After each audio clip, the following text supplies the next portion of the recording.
This is a test of the City of Palaca audio system.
Is your microphone on?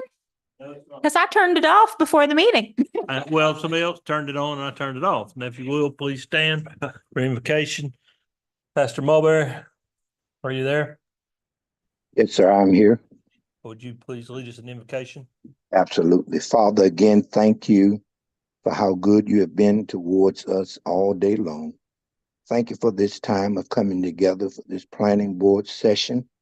We pray, God, that you will lead, guide, and give directions. We be depending on you, God, for the furtherance of moving the city forward.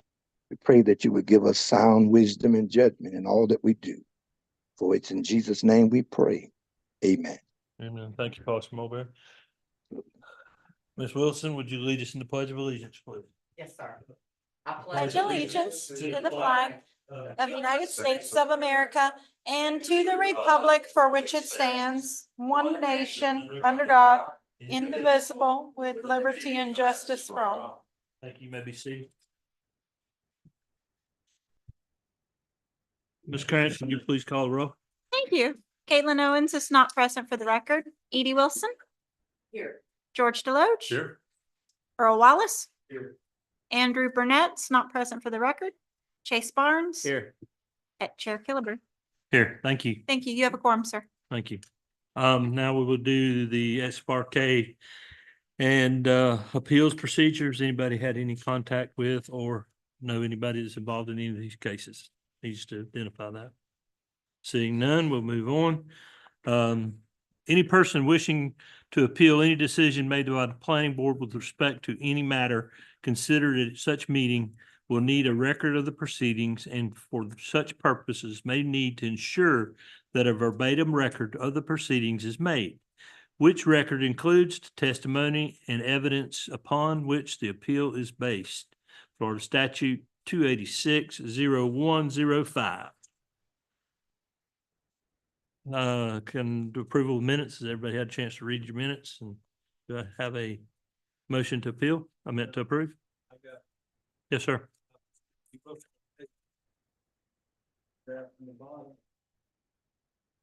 I didn't say any criticism.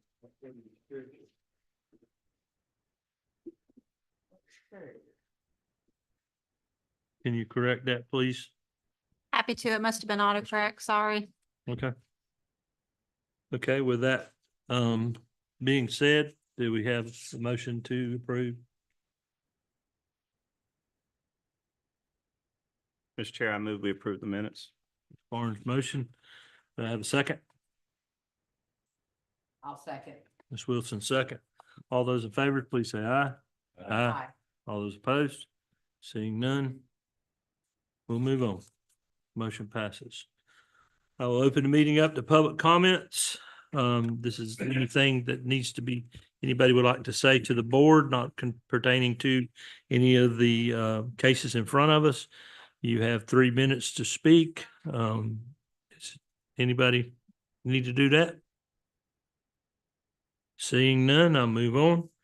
We'll move on to our regular business. Lorenzo,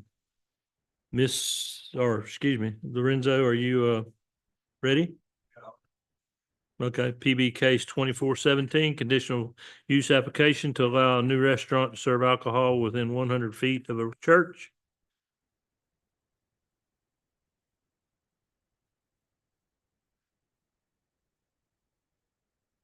The reason you have this item for you today because there is a requirement in the code that for alcoholic license cannot be within 100 feet of the religious institution, and the court allows it to be a condition.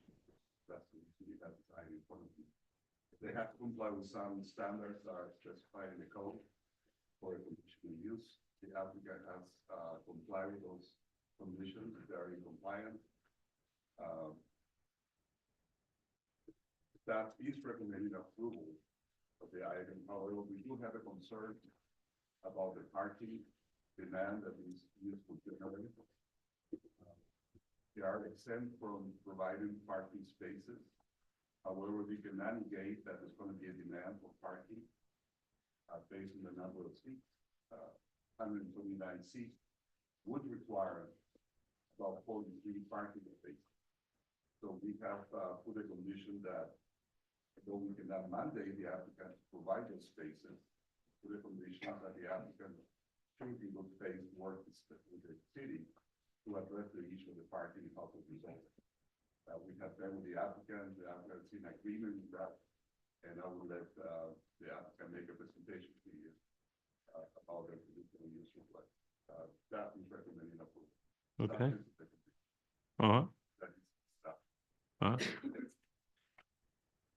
Anybody on the board have any questions, Mr.? Okay, I'll start before Mr. We also included some findings of fact, required by the code, that when the condition is approved by the planning board, you have to adopt findings of fact. And you have to provide that with staff.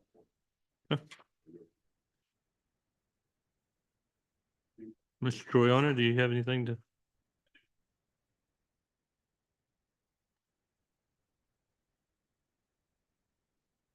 Sure, good afternoon. Sorry I'm here standing in front of you wet, but I think many of us got caught by the monsoon outside, which is good. My name is Jim Troiano, and my address is 620 South State Road 19, Suite 2. And I do represent the property owner, which is Palaca RTG, was once known as Beck Sloan Properties. However, it's under the same ownership. Both Rex Sloan and Brad Sloan are still the majority owners of this location, and I'm here to represent them, and my documentation has been accepted and on file with your staff. I would like to say thank you for this opportunity. We're really excited about what this new park and development and vibrant growth on St. John's Avenue means.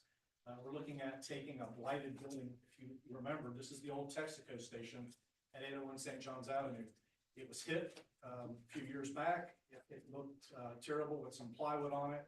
But what we're proposing to do is something wonderful, is to bring a family-oriented restaurant, a burger joint, to this location. We're excited about what that has to offer, not only us, but everybody else in the community, from whether it be tourism, new ad valorem tax, opportunity collection for the city, as well as just an opportunity for our patrons to be able to walk down through town and potentially continue to shop in other businesses throughout town. So we're excited about the opportunities and the chances and the things that we have in front of us to do. Mr. Chair, as you know, this is a conditional use permit request. We are within 100 feet of two churches. We've diligently worked with members of the community. We've reached out to the church across the street, as well as to members of the church, to the church west of us, the Episcopal Church, and have received letters of endorsement agreeing to this business coming in. We made it very clear when we discussed these items with them what our intent was. We laid out a business plan. Our business partner, Tim Fannin, I'll introduce him in a second after we get up and speak, if that's okay with you, Mr. Chair. To talk a little bit about the Palaca Burger Company, but we did present that to the people that we talked to in a matter of being as transparent as possible, but also being good corporate and local partners. As I mentioned, this is going to be a full-service restaurant. As its name implies, it can provide smash burgers, and we're really excited about an opportunity to have a new burger joint on St. John's Avenue. It's family oriented, and I think that's very important. As Mr. Fannin will outline in a second, when we obtain our license, and we have to have a license to operate for alcohol, we're required to have about 51%. That's the ratio, 51% food to for alcohol to food. We're looking at having something like 70%. So it's really going to be clear that this is not going to be a bar. It's not going to be a nightclub. It's going to be a place where families can come and enjoy themselves. A little bit about the process that we've already undertaken with help from the city. We've gone through a demolition of the building. It's preparing now for our permit process. We've made application to county for construction of the building, as well as presented a site plan to the city of Palaca, outlining our goals and adhering to the code amendments that's in place for site plan reviews. We are in the process of hiring a general contractor, and our goal, with your assistance here today, is to see this built as soon as possible and begin doing good work and providing a great service to our community. As I mentioned, Tim Fannin. Tim is our business partner. He's with 1821 Hospitality Group. And I'd like Tim to come up if I can, just to talk a little bit about what the Palaca Burger Company is and what we're gonna be doing there on site. And then I'd come back up for some final remarks, if that's okay with you. Sounds good to me. Tim? Chair. Thanks for letting me speak. I got a couple, I think, fun pictures of what we would like to do on St. John's Avenue, and a little example of the menu as well. I have a hand-sized copy also that I'm happy to hand out if it's appropriate. I think that's fine. Ms. West? Is that okay? He's already provided me a copy for the record. Okay. Thank you.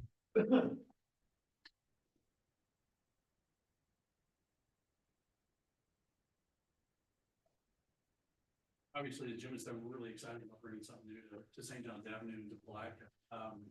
The new building that we have designed, will have the look and feel of the old filling station.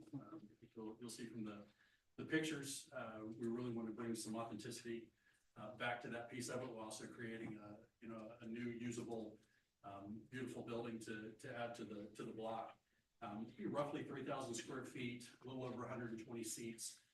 As we mentioned, Jim had mentioned this can be family-focused, chef-driven restaurant. My background is in chef-driven hospitality, and exactly what we want to bring to this concern also. We believe that we'll have somewhere between 35 and 50 employees, depending on part-time, full-time, both management and staff. Not all at one time. Somewhere between probably 6 and 12 or 14 people on a shift at the time. We really have to understand what our business levels are to understand how many people we have in the building at the time, but really bringing some great jobs to the community as well. Jim, I think, mentioned that we have, oh, I'm sorry. Jim also mentioned that we've completed demolition. We're in the permit process, and really are excited to move ahead and be open to the public in January or early February. January would be my preference. I'm ready to get this thing going. We're ready for you to be there too. I appreciate that. Example of the menu that's on here. It's pretty small in the hand size one here as I look at it, but a pretty tight menu. We really want to do some things as far as snacks that you could come in and you could have a snack. You could have an ice cold beer as we talked about. The latest rage in burgers, probably bringing back the past a little bit, is smash burgers, and it's a fun way to present a burger, and it's a delicious burger as well.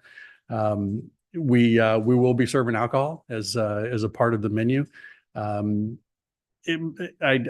have to say, I don't think I've ever run a restaurant that was focused as a restaurant that ran more than, it ran more than about 65-70% of the menu that was food. We really don't imagine this being operating and feeling and sounding and smelling like a bar. We really want this to be a place where you could bring your family and you could come for lunch, or you could come for dinner. Come watch a game with us, and just pop in for lunch any afternoon.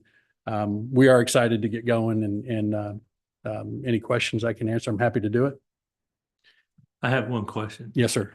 When you say you're gonna be serving cocktails, because I see that on your menu here. Yes, sir. Now, is it gonna have a full bar? Yes, sir. With our bar stools and stuff like that in front of the bar, or is it just Small bar. The bars, I think, if I'm remembering right, we have about 7 seats at the bar. 7. Mhm. The rest of it is dining at their 7. Yeah, 7 seats at the bar.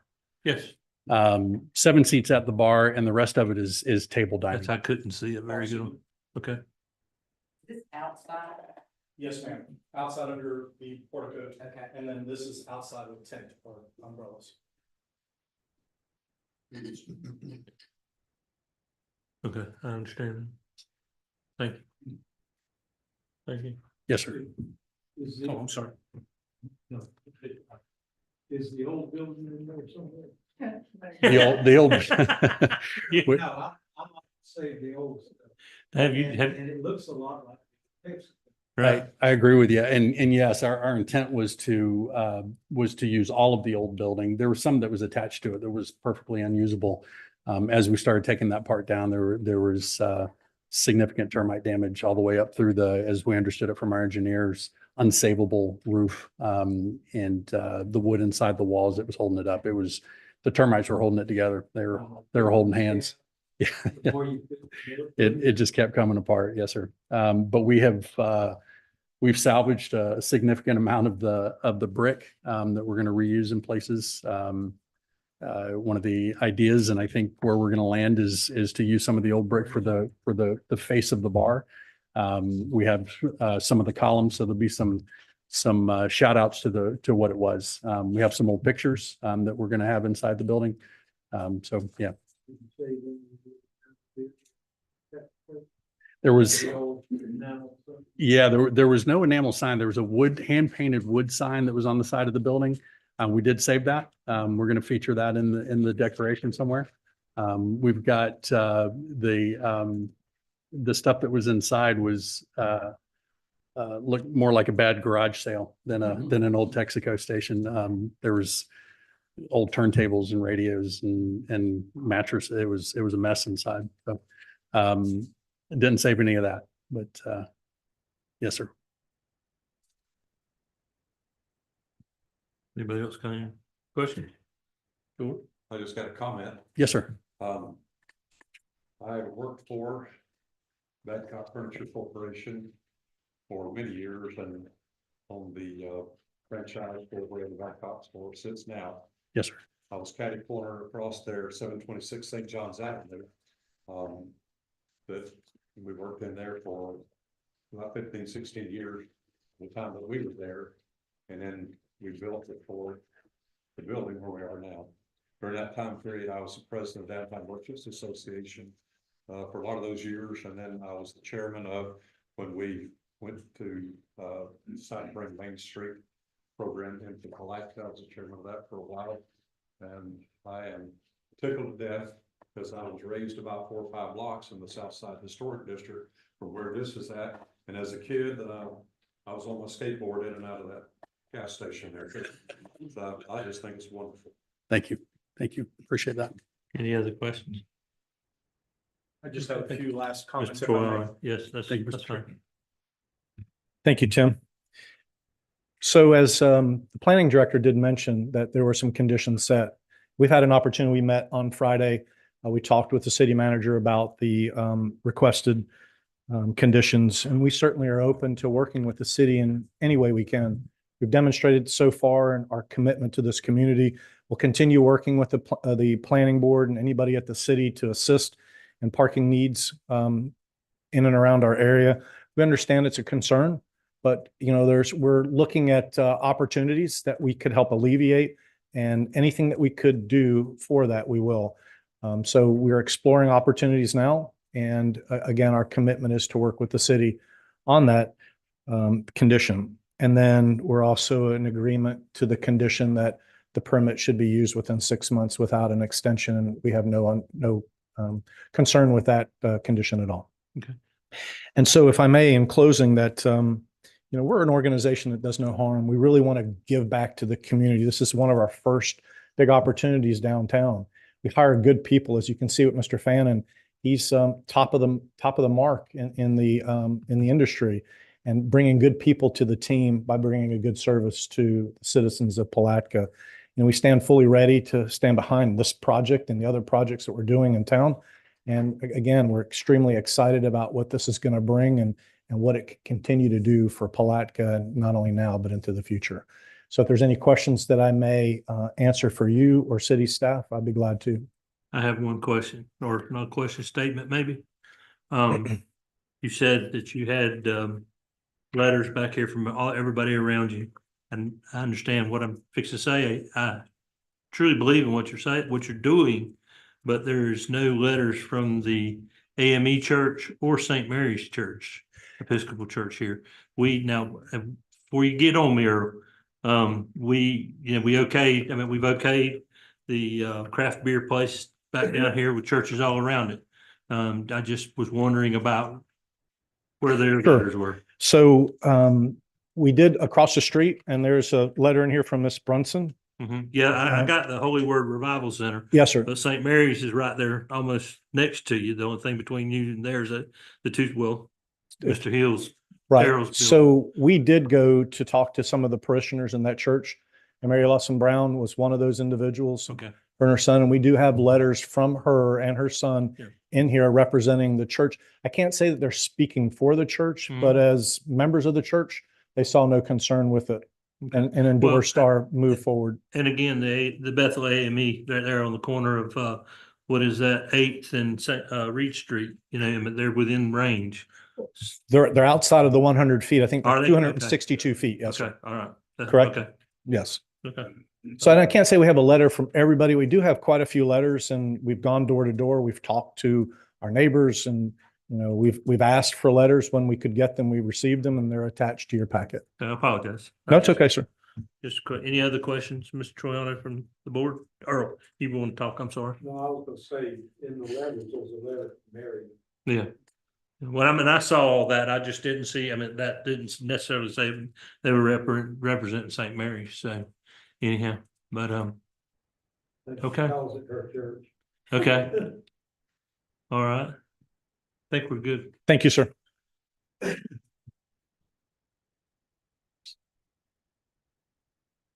Mr. Leaguer, you're the next yellow card, or the only yellow card.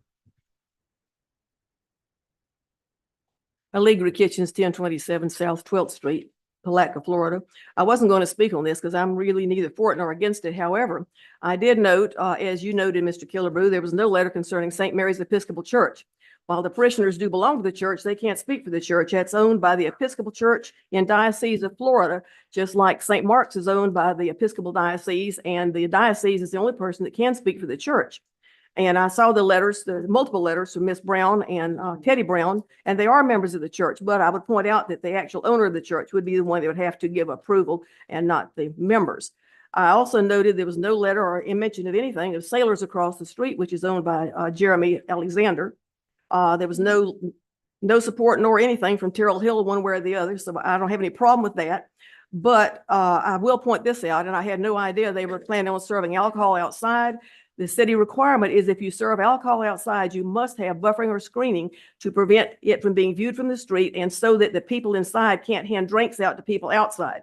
So I would want you all to make sure that the buffering around the alcohol serving part outside is such that it does comply with city code to where it can't be viewed from the street and that they can't pass drinks outside. This and That Cafe was required to handle, abide by those same codes, and that's my only comment. Thank you.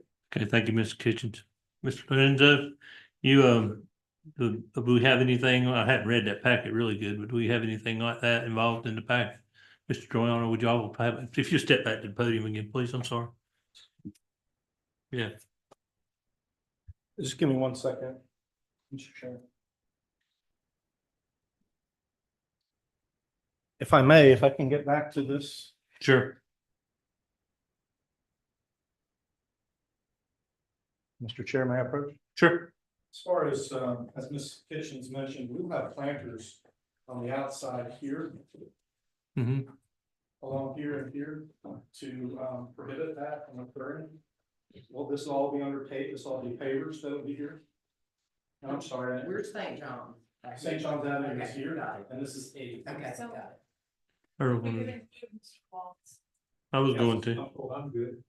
The planters, and then we'll have, this will all be pavered here. Okay, but what Ms. Kitchens is alluding to is like with This and That Cafe, when you've been by there, it's got the bar, the metal bars around them with planters and stuff that we required them to have just for what she was saying, that they couldn't, screening it out kind of, sort of. So where people can't hand drinks back and forth across the thing. Mr. Chair, that will be part of the site plan Okay, when they go through. That's what we're going to be reviewing, the screening okay. and the buffering. I just want to make sure that that was addressed. Yeah. Mr. Chair, if it's required, we considered the planters to be a good break between the pedestrian traffic and staff. And another thing too is the training of staff to ensure that they're compliant with the sale of alcohol, that we receive the appropriate certificates and maintain adherence to state statute. But if there is a need to add some type of fencing or something that the city deems appropriate, we're certainly willing to work and make that happen. Okay, I figured you were. I just wanted to hear you say Yes, sir. that. Thank you, Mr. Troy. Anybody else? Oh, I'm sorry, Ms. Kemp. I wanted to speak to items. Oh, okay, I'm sorry, they handed it. 2418 and 2419. Okay, I'm sorry. I thought they. Is there anybody else in the public that would like to speak to this? Seeing none, well, I'll close the public part of this and bring it back to the board. Anybody, any discussion? Real quick, I just want to ask staff, since it was brought up, and I'm assuming the churches were properly notified according to our standard procedures, right? Yes, Very good. Okay, and the property was also, we posted a sign on the property as well. Yes. okay. Do I hear a motion? Mr. Chair, if you may, go ahead.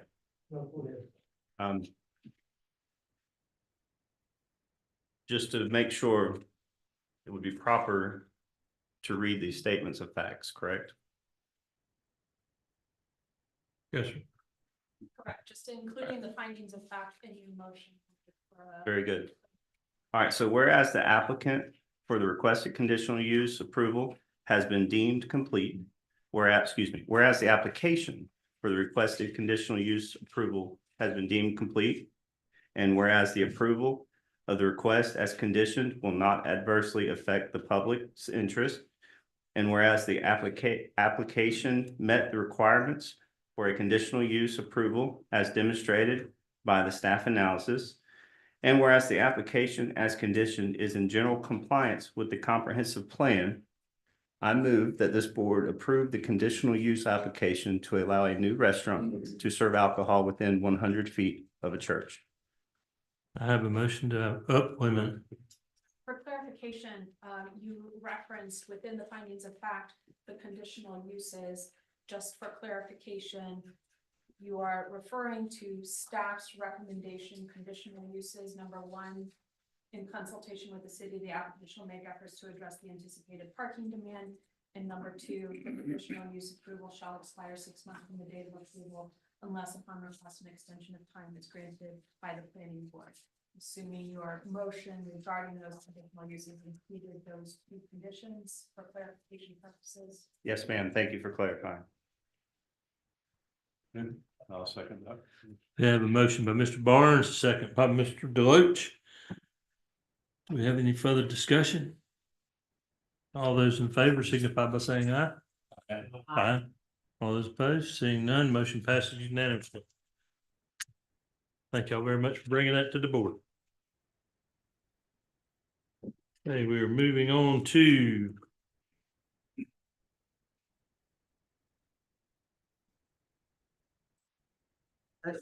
God bless you.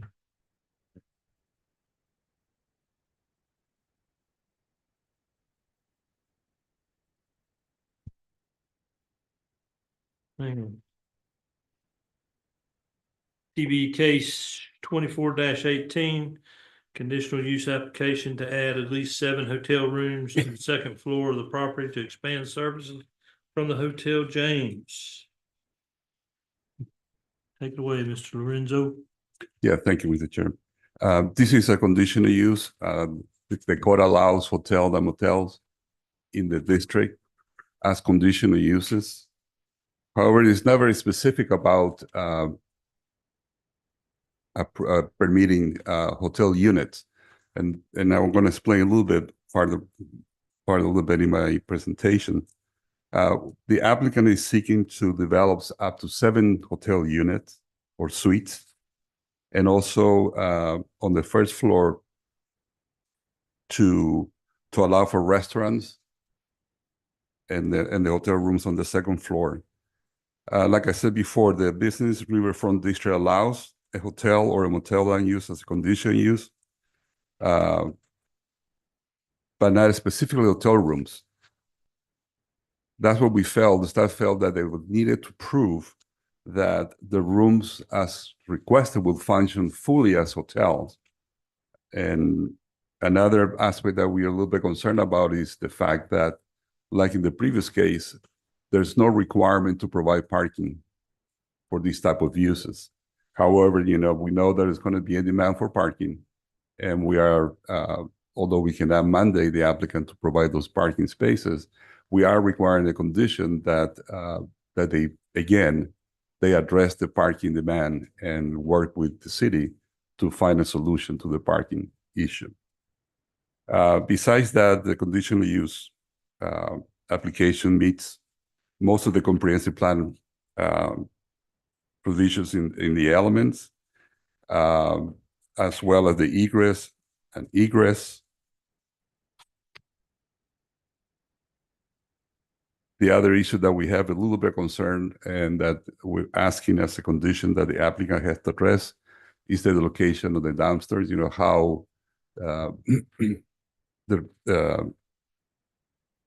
how the garbage is going to be taken care of, especially knowing that it's going to be a restaurant that generate a lot of garbage, and we need to know where the location is going to be, how the trucks are going to get into to get the dumpster and the disposal.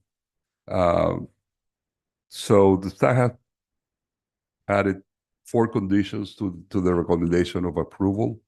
Since, and it's part of the staff report, and so you had the opportunity to read it. Since the staff report has been written, we, like Mr. Troiano has pointed out, we did have a meeting on Friday, and they're supplying additional documentation that is part of your package, explaining how these hotel units are going to function as hotel. Staff is satisfied with the additional documentation that has been provided by the applicant. And we would like those to be part of the record and be actually included as conditions instead of the condition number 1. The first condition that staff has placed the approval on is that the 7 hotel rooms approval is contingent upon the reestablishment of the James Hotel. The new documentation that the applicant has provided suffice that condition. So instead of having that condition number 1, I would like to have the condition that are presented by the applicant that is part of your package to be the condition number 1. Basically what I'm doing is explaining how the hotel is going to function. What page is that on there that you? It's in the back.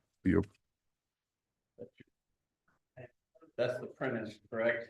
Yes, the additional. Oh, that's in, State print, so. Yeah. over here in the.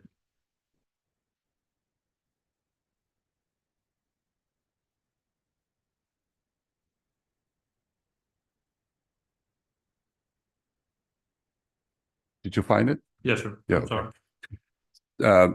The second condition is that the applicant shall submit a site plan indicating the location of the dumpsters and also how the trucks are going to maneuver to get the disposal of those garbage. The third one is that in consultation, like I mentioned it before, that the applicant has to make efforts to address the parking demand.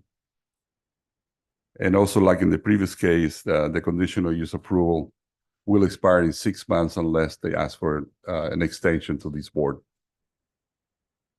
So you're going to allow an extension on this one? No, Yes. unless they ask for Unless it. they ask for it. Yeah.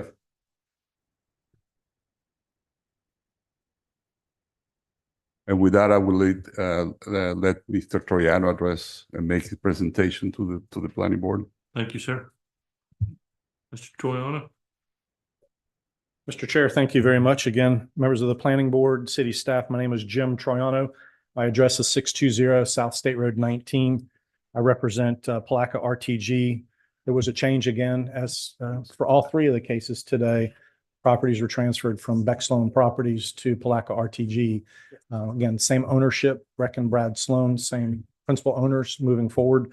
And my letter of authority to represent them is on file with the city. Mr. Chair, as you heard, there's been a change that's going to happen downtown in Palatka. We're excited. One of the things, if I may, and if you can give me just a little bit of leeway, one of the big things for us is Quint Studer. came to this community with other stakeholders here in downtown, and he pointed out at First and St. John's Avenue, it was ground zero. It was about the development, the vibrant development of a downtown.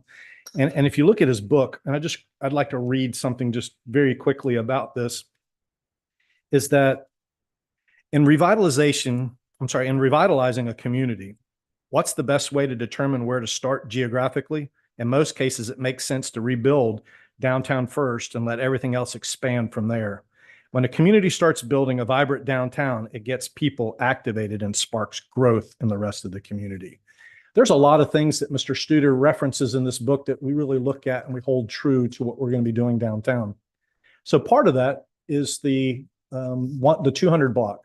In particular for today's use permit is hotel rooms and the second floor of the 211 building, the old McCrory's building, as well as the second floor at 229, which would be in our second hearing.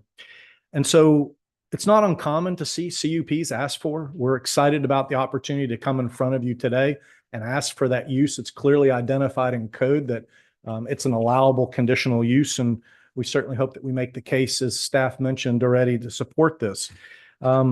This is just another opportunity to kick off our downtown project. As I had mentioned about the case previously, we have already made submission to the city for site plan review. We've also made application to the county for a building plan review. We are in the process of hiring a general contractor, and hopefully in the next few weeks, we will retain one and begin work on the 211 building and continue our processes downtown. As one of the things that we saw in the conditions as far as downtown, we're certainly appreciative that staff has accepted the idea of how we're going to check our guests in and out of this hotel. So it would be much like any other hotel that you would go to that would operate with electronic checking in. We'll have an opportunity for an app that people can go online, they can make their reservation, they can go ahead and check themselves in, they can have a key to access the room. But we'll also take it a step further. We'll also have a downstairs location for people to come in and provide their guest check-in at that point in time. And to take care of our guests, as it goes back to the comment I made before about doing no harm and giving back to the community, we want to make sure that their stay here in Palatka is stellar. Why? It's about the repeat guests. It's about people coming back to Palatka. The more you come back, the more money you spend here, the more our community grows, the happier we all are. Bringing people back to a vibrant downtown is important, and this is a start. This is also a start to what's been done already in the 100 block. You know, we've seen Velchov's, we've seen the Douglas Law Firm, we've seen the financial planner. We've seen that come and become very, it was a good place. And so we want to add to what's already there. And this is our kickoff for our portion of the 200 block. So we do have process in place. You have it in front of you, and we will accept that as being a condition 1 for our conditional use permit. And we're prepared to fully carry out all the tenets that we identified in that document. We also believe that the other conditions that are there, we agree to without issue. Condition 2 is that we should submit a site plan indicating the location of a dumpster and ease of access for the machinery coming and going to make the pickups and the delivery of the dumpsters. So that's not an issue. We'll fully work with the city on that. As far as parking is concerned, much like we talked about from the 801 building, the Palatka Burger Company, we're looking at rooms here, total of 15 rooms total. We understand that parking becomes it's a priority, and it's a commodity sometimes getting a parking place. We will work with the city. We will come and look at ideas together to try to best resolve some of these parking issues that may be created as a result of this.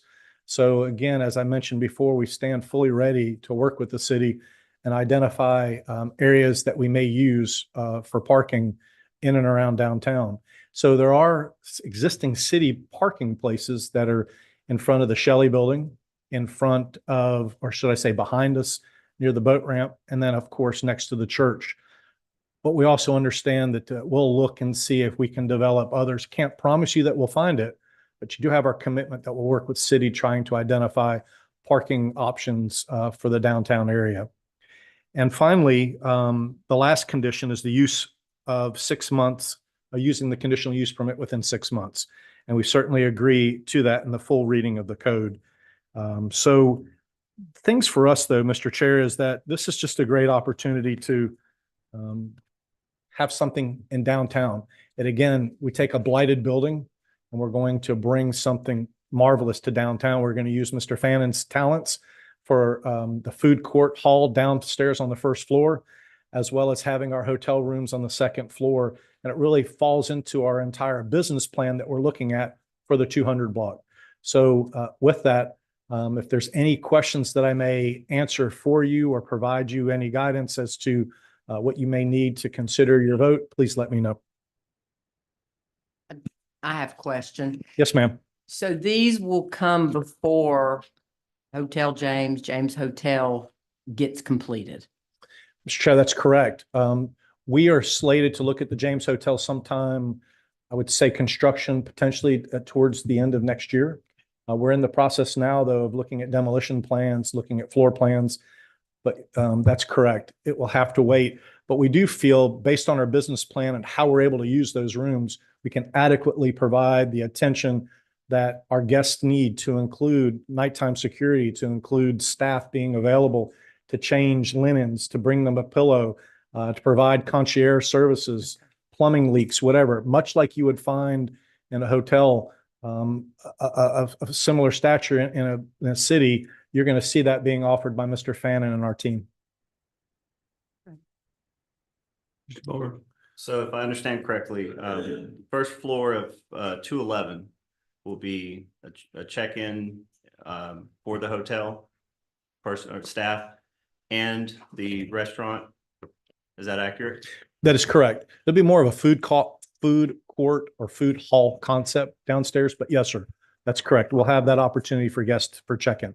Okay, and have you slated, I know this is not part of this one, have you slated a use for first floor of 229? We have, right now it's more of multi-use. It would be consistent with the zoning and for the use of a restaurant, the use of hotel rooms. We're looking at it as being multi-purpose, being able to diversify, bring things in, set it up. Not part of the hotel package. It could be part of the hotel package if it was a conference room, say we set it up on the first floor for guests that rented out the whole first floor, second floor. But no, sir, it wouldn't be a specific hotel use on the first floor. Is that correct? Mr. Wallace. You print out here, says 7 rooms. Aren't there 8? Well, there's 7 rooms. There's 8 at the 229 building, but 7 upstairs at, So, that is, this one is the 7, correct? And then, your floor plan shows 8. okay. Our goal is for 7 on that. And then in the next building, our next case, it shows 7, but all the literature says. It's 8. Yes, sir. So I think something's transposed, they're either floor plans or the, Yes, sir. Mr. Chair, that's correct. We're looking at 7 and 8, 15 total.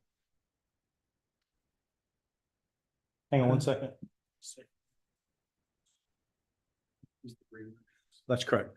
Just a matter of point of clarification, there's 7 suites, but 8 rooms total for the 211.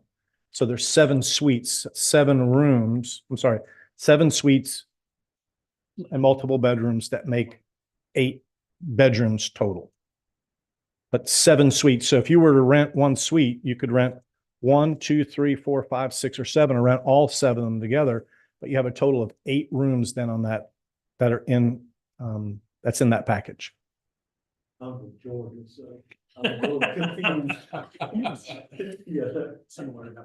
So, Yeah. so what's wrong, the floor plan? I don't know. I think the floor plan, that's an accurate floor plan that we provided. And that's for 211. That's second floor, 211. Count them. 1, 2, 3, 4, 5, 6, 7, 8. Okay, so it's pulled up now. So when you go to it. Yeah. Sure. You got 1, 2, 3, 4. No. Well, you just messed her up. 1, 2, 3, 4, 1, 5, 2, 6, 3, 7. 4, 5, 6, 7, 8. This entire side of the building is a single unit, so we're calling that the green room right now. So that it has multiple sleeping areas inside that one unit. So that's one unit, 2, 3, 4, 5, 6. So there's 1, 2, 3, 4, 5, 6, 7 places to sleep. 7 rooms to rent.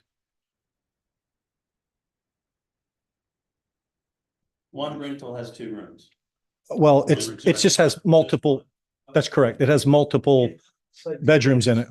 Doesn't say beds. You know, the information. Now, granted, I mean, there's quite a few beds. Never mind.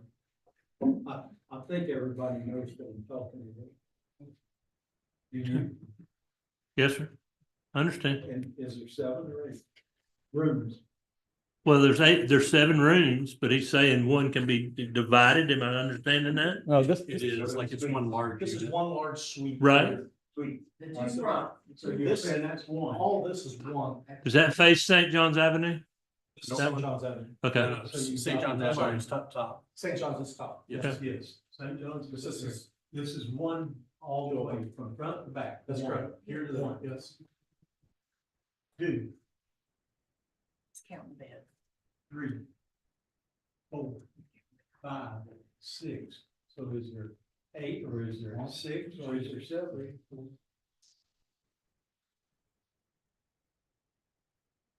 One, 2, 3, 4, 5, 6. I think what you've done, you've got the 2 floor plans or either the No. 2 pieces. So that's definitely 211. You've got 15 total. Because you got. 15 7 on what? the next. And it's from 6. 6. Oh, okay. 6 sleeping areas. Sorry, he's lost me. A single bed and those 3 bedrooms. Right.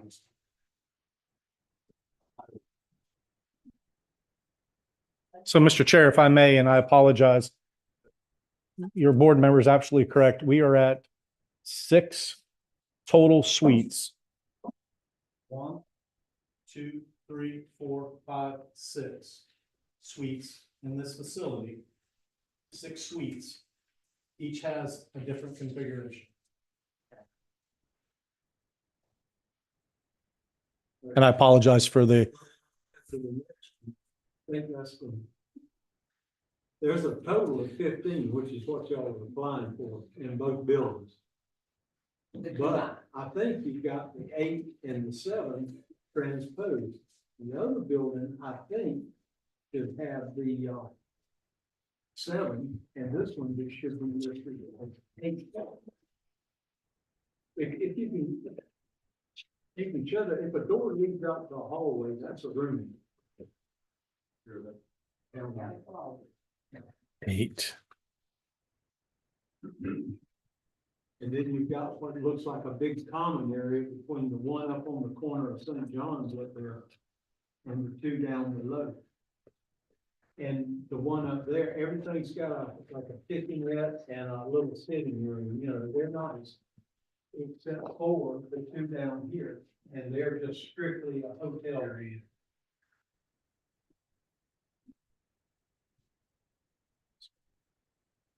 We got 2 doors here.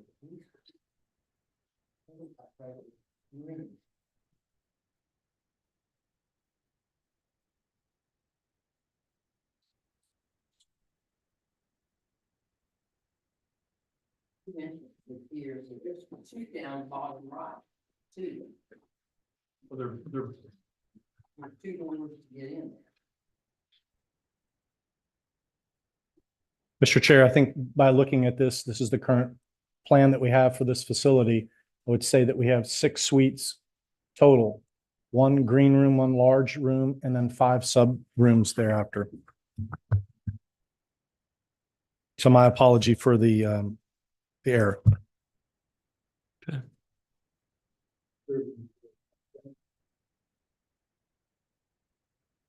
That's it, sir.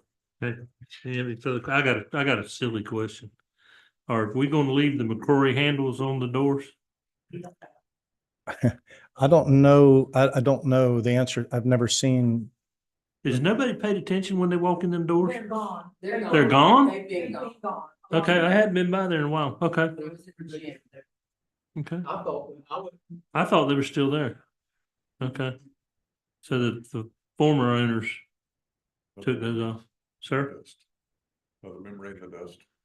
Okay. All right. Any further questions, from Mr. Troyano? Mr. Chairman, I'd just like to add something. We're not approving the site plan at this point.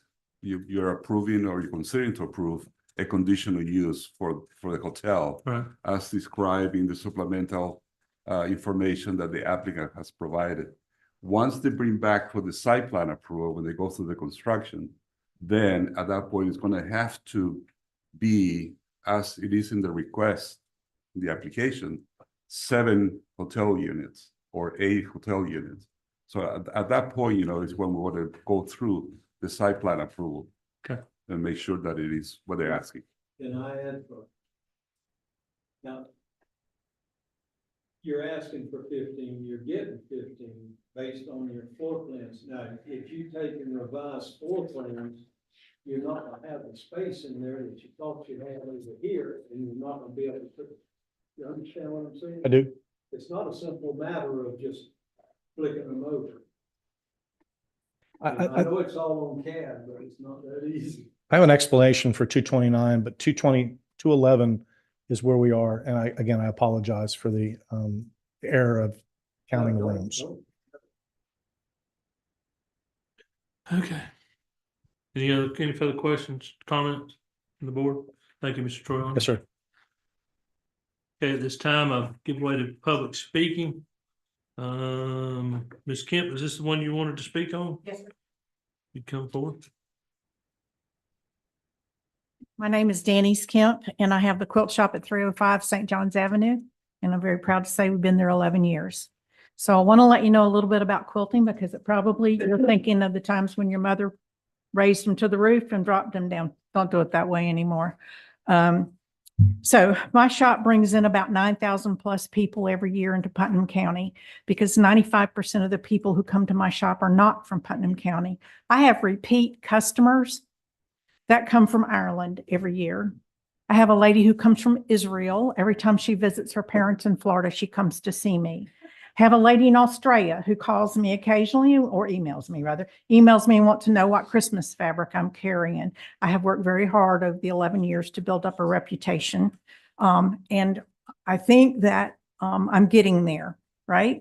So quilters are well educated.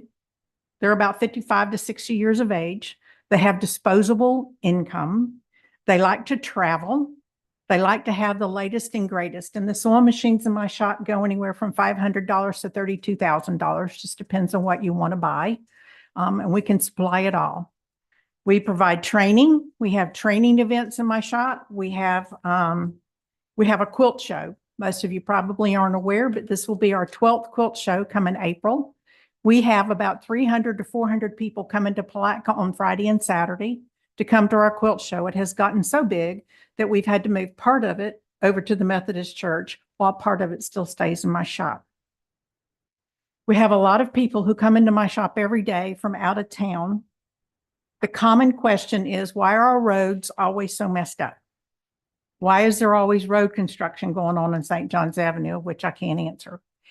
The next question is, when are we going to be bringing more retail downtown? Because when they come, they like to shop. They come with money in their pocket. They want to visit. They want to shop. There is no retail downtown. We have been waiting for 11 years for something to happen, and we're very grateful that something is about to happen. We're very excited.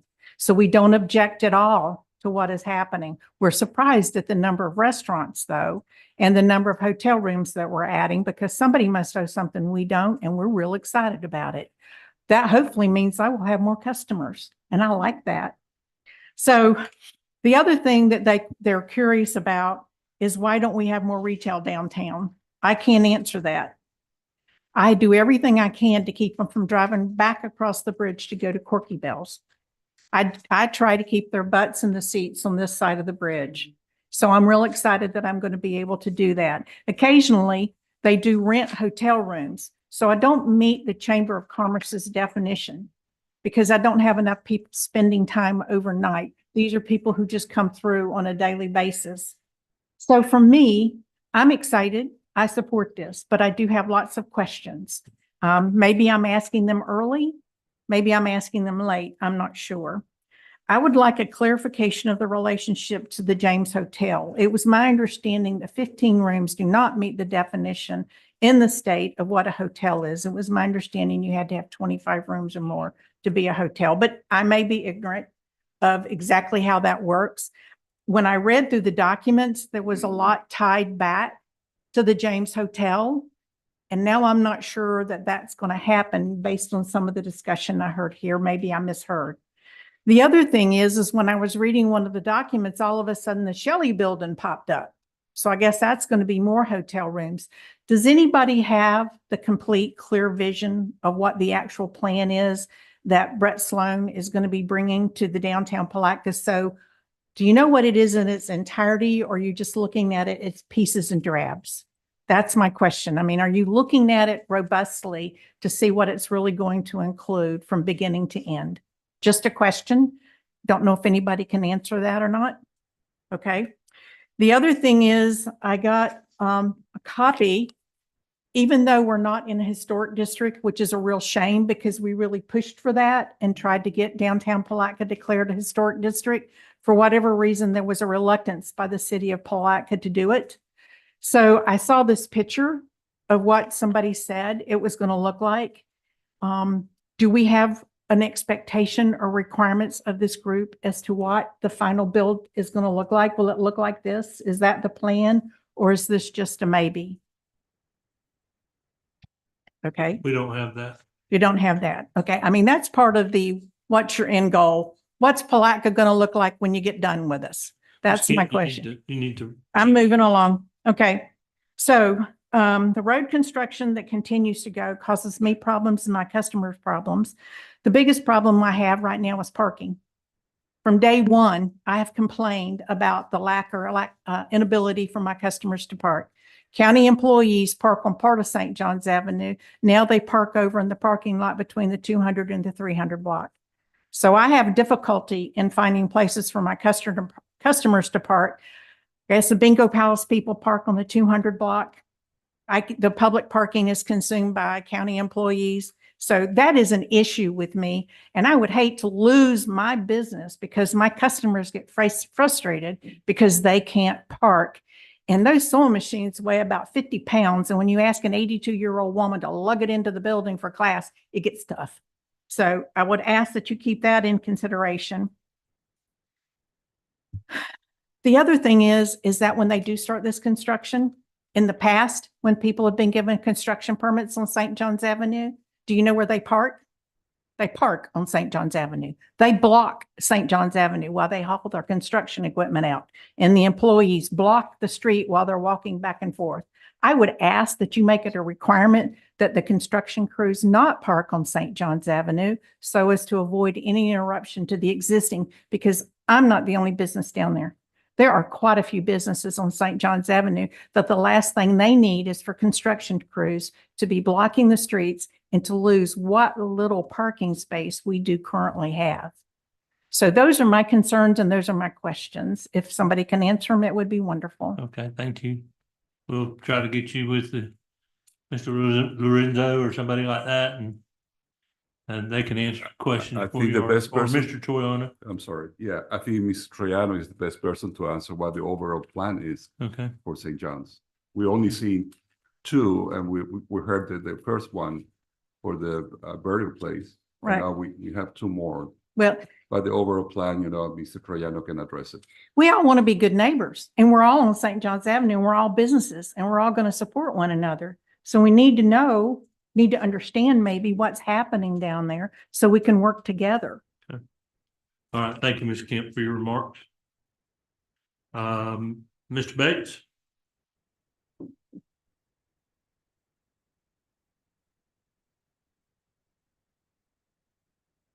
My name is Ben Bates. My address is 3400 Krill Avenue. I am one of the owners and the managing partner for the Bingo Palace, which is right next door to this. Been involved for about 7 years in trying to revitalize downtown Palatka in Putnam County. As was mentioned earlier, we brought Quint Studer in, and he gave us some advice. It's a long-term. Revitalization is not a sprint. It's a marathon. Progress is being made, and I'm very excited about what's happening. And we just need to continue the momentum, because we think when it's all over, that the 200 block will be a showcase for downtown Palatka and be something that we all will be very, very proud of. I'll be happy to answer any questions that you may have. Thank you. Have any questions, board? There have been pictures of the rendition of the 200 block. You know, does Mr. Triana have anything? Do you have a rendition of the 200 block once it's finished? Not, Or, well, what the hopes? I don't have something that I can present to you visually, but I can present it to you verbally. Okay. Do you have, anybody have any further questions, Mr. Bates? Thank you, Mr. Bates. I'm not, forgot you, Larry. Ms. Kitchens? Come on down. Allegra Kitchens, 1027 South 12th Street, Palatka, Florida. My main comments will be on the next hearing for 2419, which I believe is what was the old Diana shop. And we're now talking about what was the McCroy shop. Am I correct in where we're at? Yes, ma'am. Because the discussion about 7 rooms actually being 8 rooms, and then I find out there's one room that has multiple beds in it, which sounds like a flop house to me, frankly. Anyway, I was interested that Mr. Triana pointed out Mr. Studer. I did go to Mr. Studer's meeting at the county chamber and listened to it for about 4 hours. It was very interesting. Mr. Studer stressed the way to have a thriving downtown was not to have the same kind of businesses all over Palatka or all over any town. You have to have diverse businesses. You have to have cobbler shops, restaurants, various things. And what I'm seeing with the hearing today, and things that I also know that you all don't know or not officially, we got the same thing coming all over Palatka. We got restaurant all the way down, hotel. And this hotel in the McCroy, above the McCroy's building at 211 St. John's, it looks to me like it's offering the exact same services that the Hampton Inn offers in the next block. So here we have a revitalization of downtown Palatka, and it's all the same business from 8th Street all the way to Memorial. I'd just like to point that out. I'm neither for nor against the hotel rooms at McCroy's, but I am confused by the math that I heard. It made no sense to me whatsoever. So that's all I have to say on this, and I'll speak on the next one when you call me up. All right, thank you, Ms. Kitchens. Mr. Troyano, could I just for clarification, the restaurant area, you called it a food court. What in fact are you going to put in there as a food court? What is it going to be? Mr. Chair, if I may, I'd like Mr. Fannin, who is going to be the operator of that. But before we get to that point, well, go ahead, because I have a point of clarification if I can make to some of the comments. Tim? So first floor to 11, we will have 6 different opportunities in there. One's a small bakery. It will offer patisserie, pastries, chocolates, cakes, wedding cakes, birthday cakes, that sort of thing. It's a thriving business, and I'm excited to get them here. It's a little business out of St. Augustine called Creme de la Coco. So we're excited to get them on the block. We're going to have a biscuit concept that we're partnering with a local company to expand what they already do. Hesitate to say who that is here, but I think everybody will be excited about that. We will have a pizza concept as you enter the building. We'll have a small bar on the back side of that. We'll have a healthier for you wraps, bowls, that sort of thing concept, and an area for pop-ups. So we could do small retail. We could do different things on the right side there as you walk in also. And as we talked about before, we're incorporating a small front desk for the rooms that'll be above 211 and 229. So with what you're saying, when you go to the bakery part of it, Yes, sir. and I know you've probably not been around here long enough to remember it, but the old Palaca Bakery that we used to have is gonna be something like that. I mean, where you're gonna have breads and pies and cakes. You're actually, in my looking at it, you're actually putting more into the food court than actually some businesses other than just restaurants. I mean, there is food involved, but There is. Most of it's going to be things that you would take and go somewhere with. The retail comment is valid and something that we really want to have more of that on our end of the block also. The Ladybugs that was around the Mhm. corner just moved down the street. I think she moved to the 500 block. should. Love to have her represented back in the east side of the St. John's Avenue also. So love to have her back in that end also. Okay. The bottom floor of the McCrory's building. Yes, sir.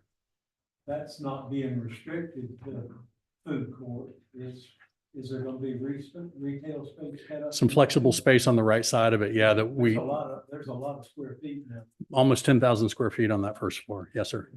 We haven't identified anybody, but we do have a space carved out.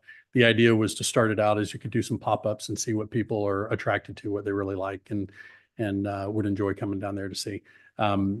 Completely agree with Ms. Kitchens. We need diversity. We need things that pull people up and down the street to go see the next thing, walk in the store. Wow, this was cool. I'm going to get a coffee and I'm going to walk down to the next block and kind of keep working their way along. Yes, sir. Any further questions? Thank you. Yes, Mr. Troy.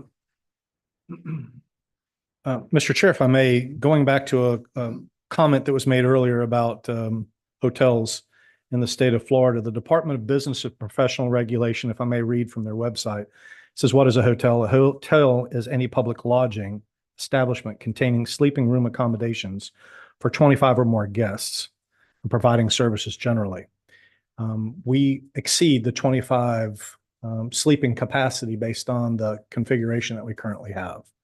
So we certainly exceed that. We must obtain licensing from DBPR before we can open up a hotel, and we certainly will ensure that we meet that compliance.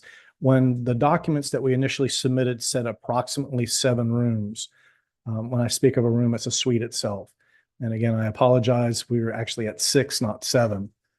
So in this particular case, we certainly have the rooms collectively to exceed the 25 number requirement from the state. Anybody have any further questions, Mr. Troyano? Okay, thank you. Thank you. Yes, Ms. West? Sure. The only thing I would add is that the City of Palaca Code also has an additional definition of hotel, meaning a building or a group of buildings in which sleep accommodations are offered to the public and intended primarily for rental to transients with a daily charge, as distinguished from multiple family dwellings like apartments and rooming houses or boarding houses where rentals are for periods of a week or longer, and occupancy is generally by residents rather than transit. I think that is why there was the tie back in the initial condition, and Mr. Aguimo can speak more to this, the tie back to the hotel gyms. Just to clarify that this is going to indeed be functioning as a hotel and not a boarding house. But we do have that provision in the code. Thank you. Yes, sir. May I Mr. one more Troy. time. To add what Attorney West had mentioned, if you look at Chapter 509 of Florida statutes, it clearly identifies what a guest is. And the most important part is identifies a transient guest. Transient public lodging establishment means any unit, group of units, dwelling, building, or group of buildings within a single complex of buildings, which is rented to guests more than 3 times in a calendar year for periods less than 30 days, or 1 calendar month, which whatever is less, or which is advertised or held out to the public as a place regularly rented to guests. And there's a clear distinction between non-transit, that would be, you're going to rent the facility for 3, 4, 5 months. But transitory, we would abide, and that's what the document that we presented to you today clearly outlines, is that we would be abiding by the 30-day transient requirement in Florida statute. Okay, thank you. Yes, sir. Any further comments? Yes, sir, Mr. Barnes. I've got a question, and this might be more of a staff question than anything, but I understand Hotel James is up and functional and we need more space. So we've got this, building across the street that we can utilize to expand. But how do we start over here under the premise that we're the Hotel James when it's several years from being completion? I'm not opposed. I'm just trying to understand the logistics of how are we calling this the Hotel James when the Hotel James is shambles? It is not, Mr. Chair. So point of clarification, these rooms are going to act collectively together at 211 and 229. We do not need the James Hotel as an anchor at this point to manage those rooms. As we identified in the document that we presented to you, we've clearly are going to provide all the services necessary. As a James comes online, it will certainly be incorporated into the process, but we will meet the statutory requirements for a hotel through the DBPR or through the Florida Administrative Code, as well as utilizing what we have here now to function with our business plan. The James Hotel will come. That's part of our commitment to downtown. It's part of our business plan. I get it. But it's just going to take a little while before it can get there. We know now that we can get these rooms up and operational, and we can use them to fulfill the goals that we're having here now, bring people here in town without the use of the James. And that was the reason for this agreed document with the city staff on Friday. If that helps you, So Mr. Chair. this will be a fully independent establishment from the James Hotel? I can't say it's going to be independent. Eventually, our goal is, Initially, it's completely independent? yeah, because the James is not in existence. So the James is a blighted building that we need to revitalize. So correct, the James is not in the picture at this point. When we initially communicated with city staff, we made it clear that we were going to use the James eventually. The question was, will you use it? Yes, our plan is to use it, but we're not going to use it now. We will use internal procedures to fulfill for the use of those buildings until the James can come online. Fair enough. Yes, Ms. Wilson. Okay, and you might can address this, and this kind of goes back to Ms. Kemp. I know for a while outside on McCrory's, they had those big placards or whatever that had the rendition of what? Then Dennis, did you ever go down there and look? I saw what they had posted Ms. on Wilson, the window. Ms. Wilson, that will not Okay. address the audience. Okay, I'm sorry. So anyway, they were there and they're not now, I'm pretty sure. But has it changed much from what that they were showing? Mr. Chair, this is a work in progress. So with things change, our goal to bring the features that we want to downtown Palaca haven't changed. Okay. But some of the design has. And so as we look at the design, as we work with different professionals, as we get comments back from members of the community, we're able to craft what we want and what we want to see in downtown. So the use of the buildings will remain the same. You may see an elevation change that may have been different than what was placed on that coming in 2024.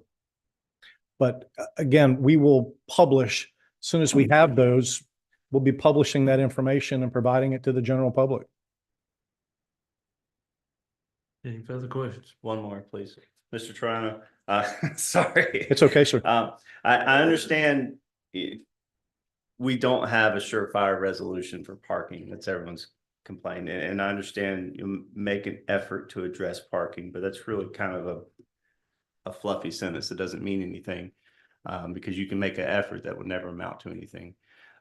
Realistically, for your business to be successful, you're going to need parking and you're going to need the establishments around to survive. And the investment you're going to make, you want to.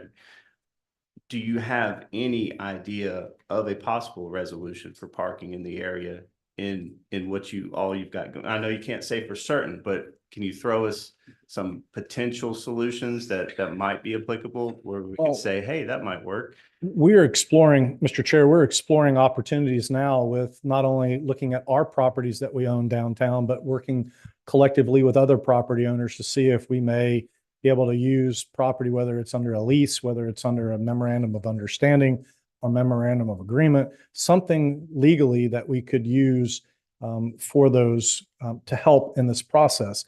Again, we haven't secured that, but we do have properties downtown that we do own and that could be used for parking. But we have to look at that yet. We have not made that determination, but our commitment is to say, yes, we will continue working with the city.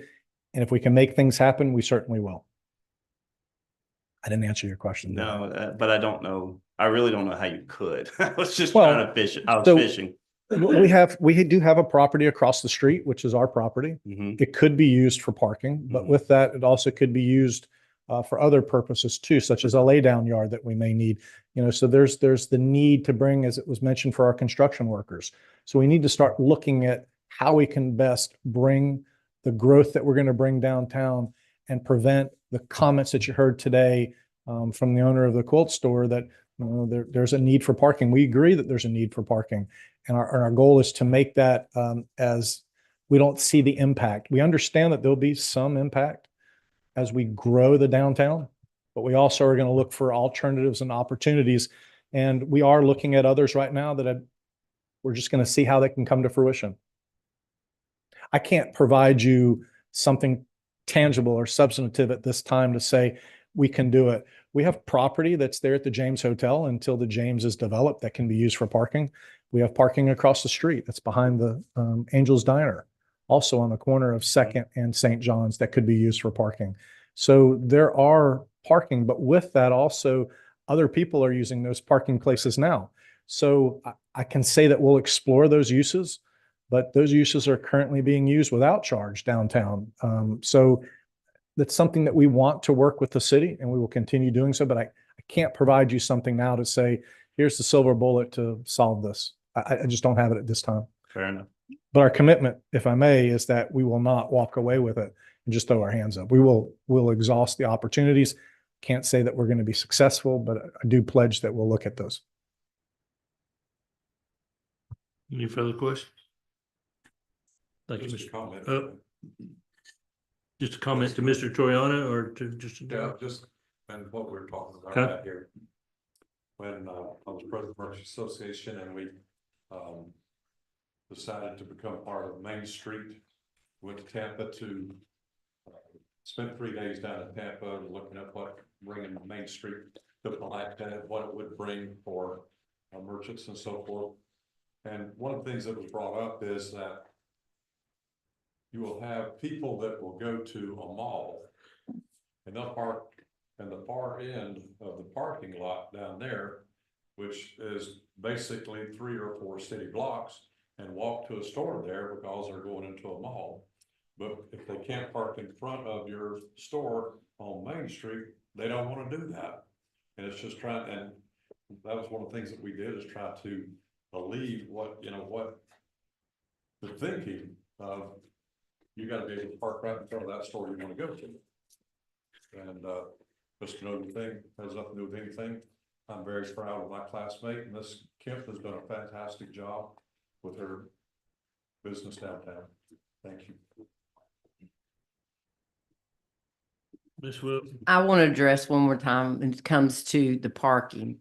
Yes, you have to have parking, but when I go to Charleston or I go to Savannah, wherever I go, there are times I have no idea where my vehicle is parked. They have went and parked it, God knows where, and you got to get your stuff out. Do I like it? No. Does it keep me home? No. I go. And just like with the city parking right there at Sheer Design, I mean, that's just what, a block and a half, which I know sometimes it's full, sometimes it's not, but parking to me is not a reason not to have stuff coming downtown. We go places all the time and we have to walk, we have to park, we have to pay $20 to park. I mean, we're no different. I mean, if we get good enough stuff here, people will come and they'll figure out. I mean, I think we need to always have those maps to where people can go online and look and go, okay, here's a city parking lot, here's this, here's that. We know we need that, but anyway. My 2 cents on this is the fact that, talk about parking, and I don't think right now we're really discussing parking. Is that correct? I mean, with what we're discussing here with this building. Right, that's what I was trying to get back to. But the last thing I'm saying here about the parking part of it is the fact that just what Ms. Wilson just said, we have city parking a block back behind all of this. You have, Mr. Troyana brought up the parking across from the Bingo Palace that belongs to them. And you also have the little, and I don't know how y'all go about using it, but it's part of the property that goes with the Hotel James out on Reed Street. Probably 10, 15 cars can be parked out there. So I think right now for what's going on, there'll be ample parking. I think it's a headache that's going to go on from now for a while until they get everything straight. So I don't think that we can stand in the way of what we're doing here. I mean, you know, I understand totally. I've been here, like how many times I said this, all my life.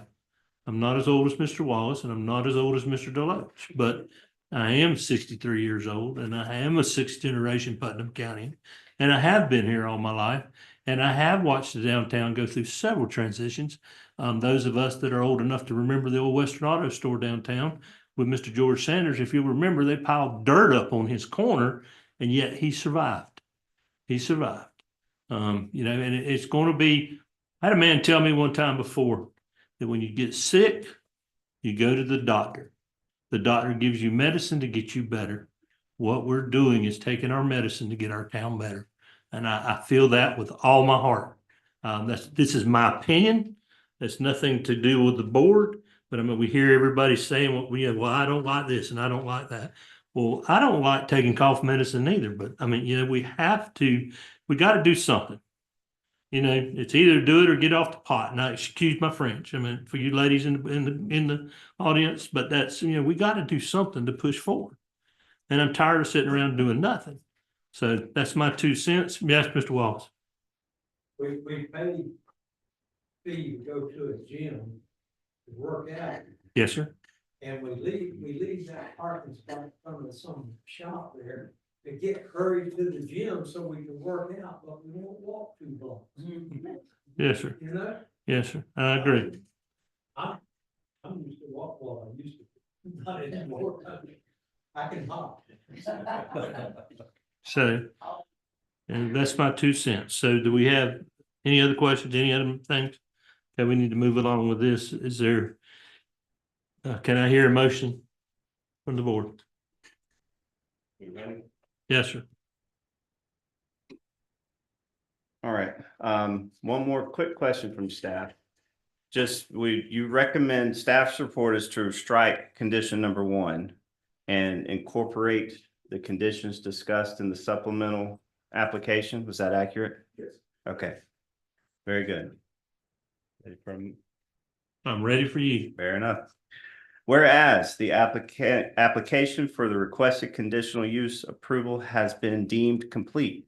And whereas the approval of the request as conditioned will not adversely affect the public interest. And whereas the application meets the requirements for a conditional use permit as demonstrated by staff analysis. And whereas the application as conditioned is in compliance with the comprehensive plan. And whereas the implementation of the proposed use along with the applicant's overall plan for St. John's Avenue will revitalize the downtown area, generating economic growth in the city of Palaca. I move that this board approve the conditional use application to add at least 6 to 7 hotel room suites to the second floor of the property to expand service to the second floor of 211 St. John's Avenue. With subject to the recommendations of staff in the report, striking number 1 and including the supplemental comments package. That covered. But just please also incorporate the conditions 2 through 4. Striking condition 1 from the staff report but to include conditions 2, 3, 4, and the supplemental comments for the conditional use permit applications. We have a motion. Do we have a second? I'll second. We have a motion by Mr. Barnes and a second by Mr. Deloach. All those in favor, please signify by saying aye. Oh. Aye. All those opposed? Hearing none, motion Passes unanimously. Thank you. Then repeat that if you paid. I'm just hoping I understood it correctly.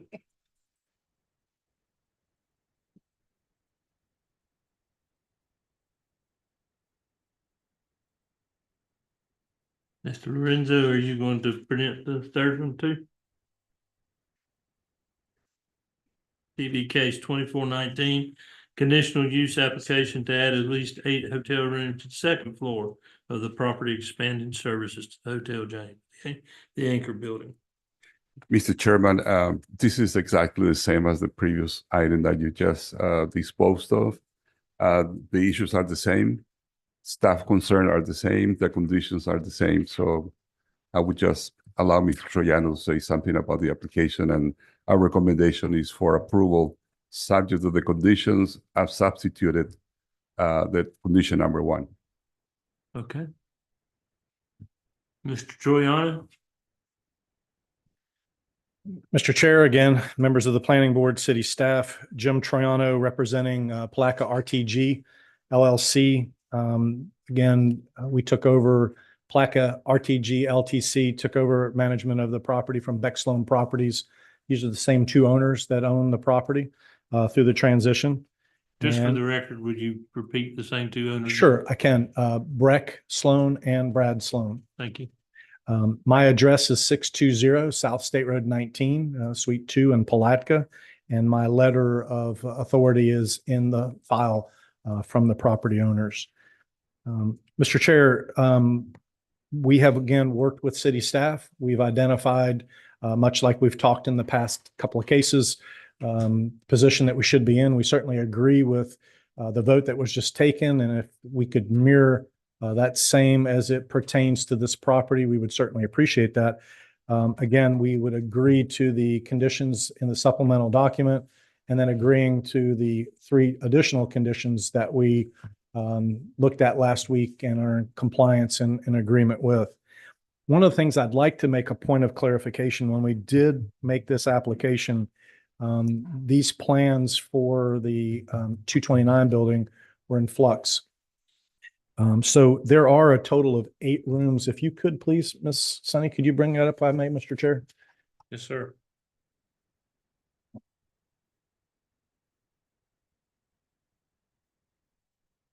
No, that's it. Fine. That's it. You can go there. Yes, ma'am. However, so I can, yeah, this is perfect. So if I may, Mr. Chair, and for you also, sir, that, and ma'am, I'm sorry, I'm standing behind you. 1, 2, 3, 4, 5, 6, 7, 8. This is a room that we actually incorporated. When we applied, we didn't have the drawing at that point, but we do have 8 rooms. They'll be very similar in design with elevator and stairs in the back. That is St. John's Avenue at the top of the paper and on the top of the screen. And to the left here is 3rd Street. So we will have 8 rooms for this facility. That would make it, because Yes, sir. You're calling storeroom. Correct. You're gonna make it into a suite. It already has, but I'm sorry that these are not. Yes, sir. And again, if I may, these are plans still not yet approved. We have not obtained a general contractor for these plans. So we hope to get these plans back relatively soon from our architect. So there's still processes that need to be taken, but we're looking at, as the application says, up to 8 rooms. Okay, thank you. Yes, sir. Any questions?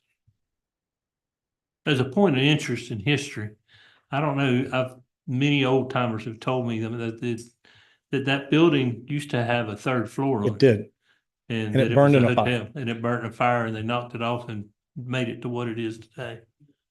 So, Yeah, it's important to keep the look. The rooms are going to be, we want them to look as retro to the time period as possible. And that's where Mr. Fannin and his team are going to come into play and really bring something that will be of a marvel to what people are going to come to here in Palatka. It truly is going to be a cut above, and we're really excited to bring that to the citizens of this community.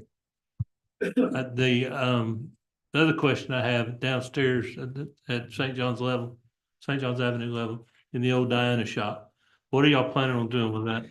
As I mentioned earlier, Mr. Chair, it's going to be more of a flex space. Okay. And if I could read in here, I think clarify it. Let me just I was find it for trying you. not to go to it in that other place there, so. So it's, it will provide opportunities for us to be consistent with the zoning already of restaurants that we're managing in that block.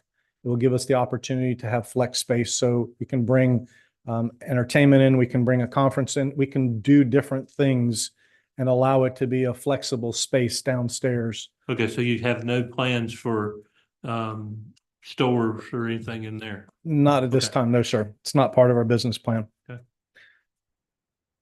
All right, any questions, Mr. Troyan? Okay, thank you, Mr. Thank you. Troyan. Anybody from the public would like to speak to this? Yeah, I know. I was trying to decide which one to call you first, Mr. Legger or you. Okay, all right. So all the comments I made previously apply to the same issue. And just to let you know, as part of the continuing conversation, not a one of my customers expect to have front door service. We have 4 slots in front of my shop and it's usually filled with somebody. One of the business owners across the street tends to park there or somebody at the bar. So if there's 2 slots left, somebody gets it, they get excited. So they're quite accustomed to walking from the city dock parking lot or the parking lot between 2nd and 3rd Street. What I'm concerned about is the quantity of parking. I'm not asking for, multiple parking in front of my store. So just to get that clear.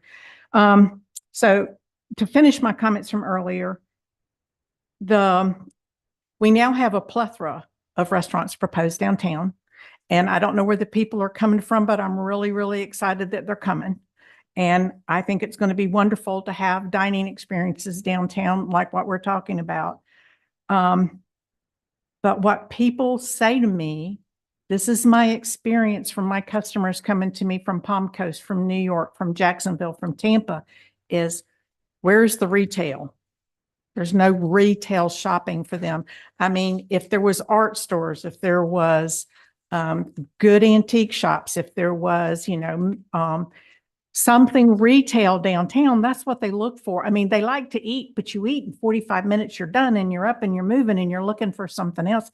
They're not going to spend the entire afternoon in restaurants. So I think it's a great idea that we're bringing in restaurants. I fully support it, but I'm really looking for retail. I mean, you're talking about between the 100 block and the 300 block, over 7 restaurants. How does that work? I mean, yeah, how does that work with the little food court things? You're talking about over 7 restaurants. How does that work in a 2-block area? I'm seeing the restaurants dying on the vine. The Magnolia's is up for sale. This and that's up for sale. Mara Chili's, if it wasn't for the takeout, I don't know how. And Velchoff's, God love them. They're working at staying in business. Restaurant is a hard business. It's a very hard business and there's not a lot of profit in it. So my hats are off to everybody who's wanting to do it. And I want this to succeed, but I think Palatka needs to be looking for more retail, whatever we can do to recruit more retail downtown and be supportive as a governmental entity for retail. It's their money, it's their time. And I assure you, I will eat at every one of these places they establish. I'll be the first one there. So I don't object to it, but I can tell you what my experience has been talking to my customers that come through. What can we do now that we're downtown Palatka? And that doesn't mean I just want to eat and go. So please keep that in mind as you're looking at these plans that are coming to you from each one of these folks who are planning on doing great work downtown. Keep in mind something that will keep us and get us revitalized and keep the feet on the street. That's the most important thing. Thank you. Ms. Kemp, and I don't mean this to be insulting in any way, but I think you're talking to the wrong group. You're the ones giving the permits. I don't know who else to talk to. I understand, but we make a recommendation to the city. City commission, but like I said, I'm not trying to be insulting. I just think you're talking to the wrong group. Hon, I was on the CRA board for several years and I said the exact same thing then that I'm saying now. Yes, ma'am. I understand. And it went nowhere then. But I believe that things are moving forward. I mean, I just really do. Okay. Okay. Thank you. Yes, ma'am. Chairman. Yeah. I had a comment. Hang on just a minute. I got Miss Kitchens back here. It's already put in the card. I see you, Mr. Bates. I see you. Hang on. With Mr. Crown and Mr. Bates speaking before I do, if they want to, that's fine with me. I don't care. Okay, As Mr. long as they Bates. get to speak.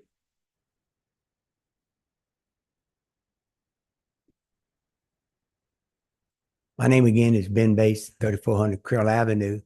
And to answer Ms. Kemp's question, a lot of effort is going into revitalization. Have you heard of Elevate Putnam? Yes.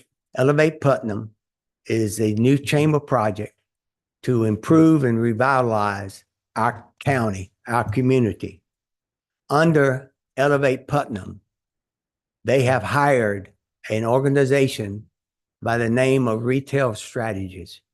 Retail Strategies is an organization that functions solely with one message, and that is to improve retail offering within our community. They were hired, I believe, 4 or 5 weeks ago. They were in our community last week, looking and observing, taking notes, looking at what we have, the opportunities that we have. In order to have retail, we have to demonstrate that there's a market for it. And all of that research is being done as we speak. And I'm very excited about the opportunities before us. And if we all get behind it, I think it would be a big success. To give you an example, a survey was done about a year ago when the chamber began to look at an opportunity to improve our community. They estimated they went to about 45 businesses within our communities. And they estimated that they could raise about $1.7 to $1.8 million in order to do a 5-year program that was laid out. I'm here today to tell you that that number has been exceeded and it's almost at $3.5 million that has been contributed by our local community in order to advance and improve and revitalize our community. That's exciting. And I think good things are in front of us. Parking has always been an issue, but the problem with parking is we're spoiled. We're used to parking and walking in a store. Excuse me. If you go to St. Johns County, if you don't walk a half a mile or a mile to get anything, I'm surprised. As someone mentioned earlier, if you go to any city or any other area, they have to walk. We did a survey and you would be surprised at the amount of parking that's available within the city of Palatka, a block here, a block there. You've got the bank building, you've got First Baptist Church, you got the Presbyterian Church. There's ample and a lot of parking, and we just need to get together as a community and come together so we're all on the same team. And no, you can't use my parking, or yes, you can. There's even efforts and folks that even look at, would it be viable to do a parking garage? So a lot of things are being looked at, but as we grow and as we see things being developed, a little bit here, a little bit there, then that's positive. And then it's just like anything else. Then everybody gets on board. And I really think that our good days are in front of us if we continue to be positive. We're dealing with local people. If you remember Quint Studer, he said you'll have no revitalization in Putnam County or Palatka until the local folks get off the sideline and get in the game. And that's what's happening. And as a result of that, we're seeing other people look at our community. And investor told me just a couple of weeks ago, he said, I can't believe what's happening in Putnam County. And the big thing was the school bond. He said, if the local folks are willing to invest $300 million in themselves to improve the quality of education, count me in and I'll be investing because I owe it. And this person doesn't live here. So that's what we're seeing. And if we continue to move forward and do it in a proper way with good planning, and I really think what we're talking about here, and not to interfere with anyone, but we're talking about, and they're being asked to give them 15 rooms. The plan, the design will come at a later date as staff is implemented. And you're looking at, or you're going to approve 15 rooms. That's the bottom line. They're asking for 7 in one and 8 in the other. Then it's their job to come up with a viable plan that's acceptable to staff at that particular time. But you're only allowing them 15 rooms. And then it's up to them to get with staff and to come up with an appropriate plan in order to move forward. And I have all confidence because I'm involved with some of them in some of the other buildings that it's going to be done right. And it's going to be done in a way that we all can be very proud of, because we don't want to do it halfway. We want to do it right. And my dad taught me, if you're going to be involved in something, you leave it better than you found it. And that's what we're all trying to do. And I thank you for your consideration. Thank you, Ms. Button. Ms. Kitchens.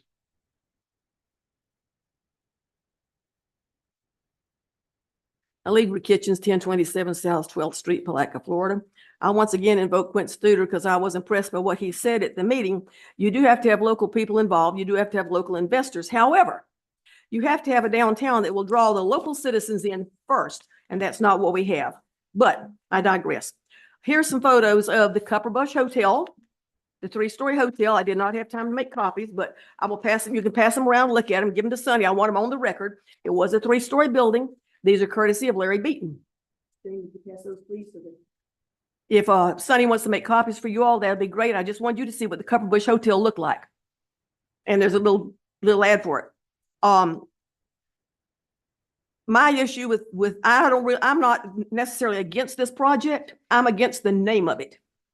I don't like calling what was the historic Copperbush Hotel an extension of the Hotel James, as that's a bit of rewriting of Palatka history, and we're already losing too much of our history. However, Charles Copperbush was Robert James' mentor and helped him with the Hotel James.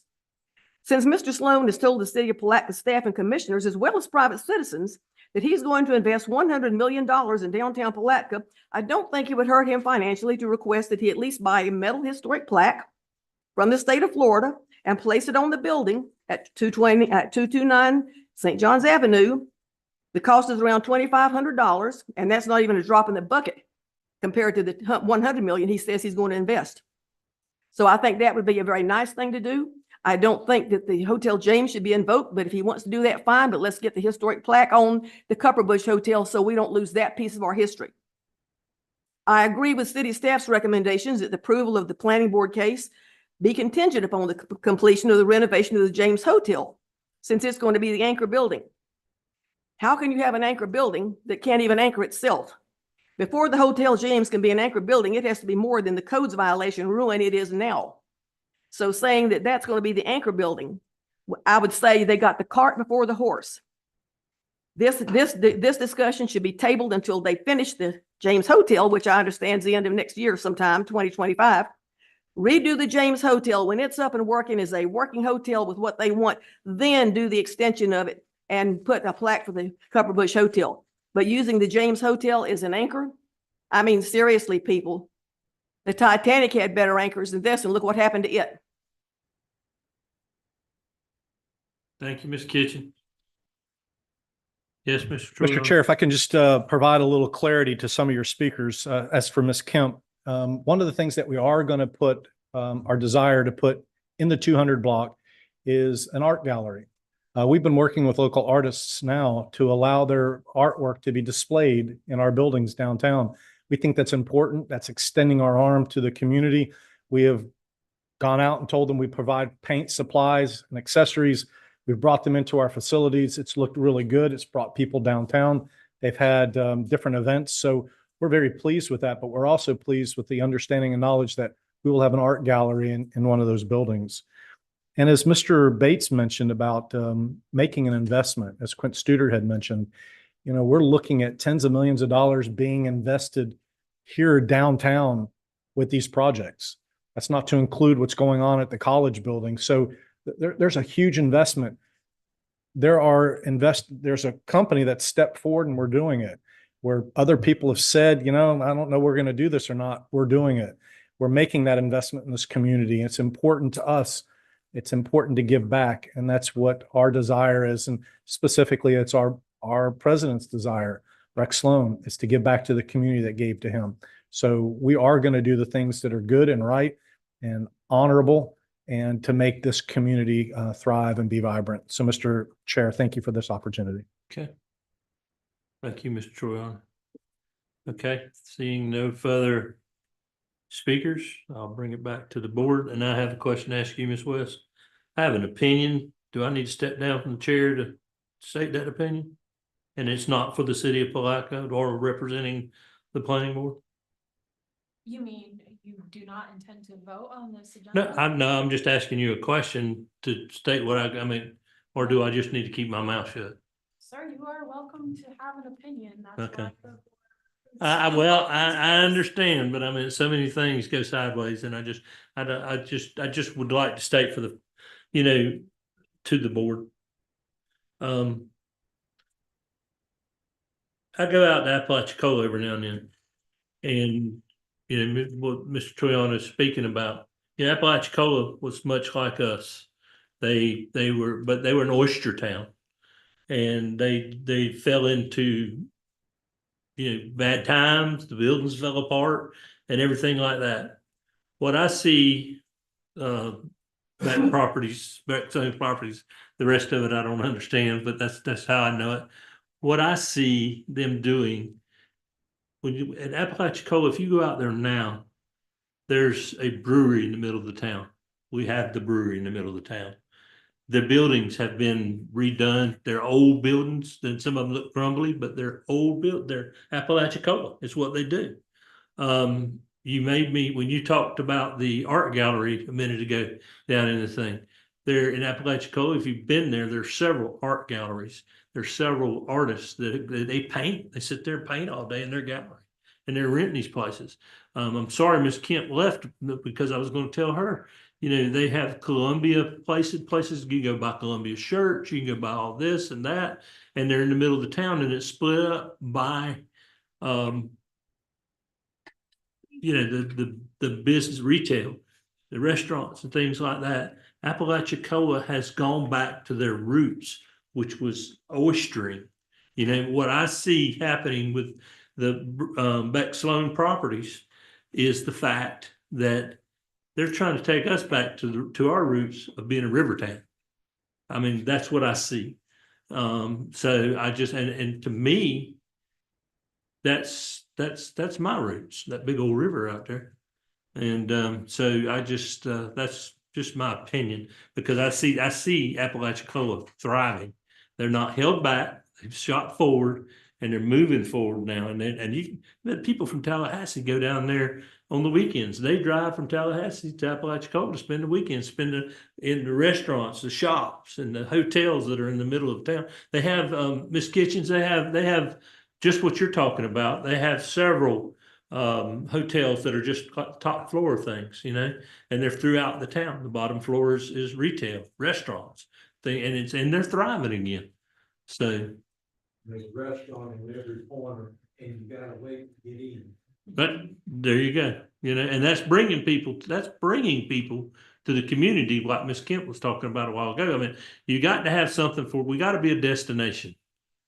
That's my opinion. We've got to be a destination. We're no longer, there's how many cars come through out here? 40, 60,000 cars a day, or something like that. I'm way off, I know, with the numbers, but okay. Well, those cars roll through every day. And I had a friend of mine not long ago that said, once they come over that bridge where the river center is now, we should have put a Ferris wheel. Because when you come across the top, what's going to happen? Those kids are going to be, mama, Ferris wheel, let's stop. So, there should have been something like, we have a river center. We have a town that's starting to thrive. And, we're a ways from it. I realize that, but I see people downtown again on Friday and Saturday night. So that's my opinion. Anybody else got any comments? Yes, sir. Mr. Chair, I just want to clarify one point that you brought up earlier, in response to a comment. It is, this conditional use is your decision. It doesn't, it's not a recommendation from the board to the city commission. Okay, This is the final decision making. okay, all right, well, that being said, anybody else got any comments? Do I have a motion? Go ahead. You do real good. All right. Whereas the application for the requested conditional use approval has been deemed complete. And whereas the approval of the request as condition will not adversely affect the public interest. And whereas the application meets the requirements for a conditional use permit as demonstrated by staff analysis. And whereas the application as conditioned is in compliance with the comprehensive plan. And whereas the implementation of the proposed use along with the applicant's overall plan for St. John's Avenue will revitalize the downtown area, generating economic growth in the city of Palaca. I move that this board approve the conditional use application to add 7 to 8 hotel rooms to the second floor of 229 St. John's Avenue, subject to the conditions outlined in the staff report, excluding number 1, but including number 2, number 3, number 4, and the supplemental comments for conditional use permit application attached. Okay, I have a motion, I have a second. So moved. Okay, Mr. Barnes. Motion, Mr. Deloach. Yeah. Everything he said. Mr. Barnes, motion, Mr. Deloach, second. All in favor, say aye. Aye. Aye. All opposed? Seeing none, motion passes unanimously. Good luck, gentlemen. Godspeed to you. Do we have any, yes, Mr. Wallace? We mentioned the artwork at, corner of 9th Street and, Field Avenue last meeting. Does anybody? Oh, yeah. At the racetrack. No. It is not there because I looked, there ain't nothing. And we did make that part of their, That's good. So, we did actually alert, code enforcement to, really, you had 4 specific properties. There was a mobile gas station, racetrack, and another one. We alerted code enforcement of the requirements for the ongoing landscape wall. And the wire part of the site machines, and so they are going to do that.